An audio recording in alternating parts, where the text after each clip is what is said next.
Déjà un mois depuis le début du conflit russo-ukrainien, plusieurs milliers de morts ont déjà été enregistrés dans les deux camps.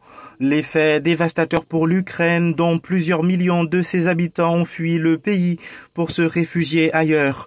Le président ukrainien Volodymyr Zelensky essaie de jouer toutes les cartes. Il négocie à la fois avec les alliés et l'adversaire. Prêt à faire des concessions, le président ukrainien d'un autre côté appelle ses alliés occidentaux à sévir contre la Russie.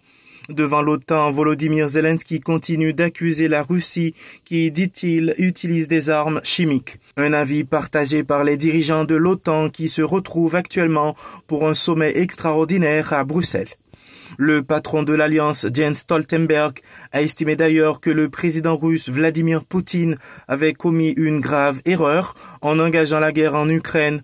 L'OTAN a dans la foulée écarté toute intervention militaire directe et l'idée d'imposer une zone d'exclusion aérienne de l'Ukraine. L'OTAN est cependant prête à tout afin de protéger ses alliés.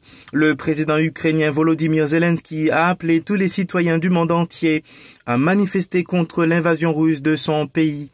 Entre-temps, les affrontements en Ukraine continuent de faire fuir les habitants. L'Union européenne propose une rallonge de 3,4 milliards d'euros pour les réfugiés ukrainiens afin qu'ils aient accès à l'éducation, aux soins, au logement et au travail. Les Nations unies font état de plus de 3,6 millions de personnes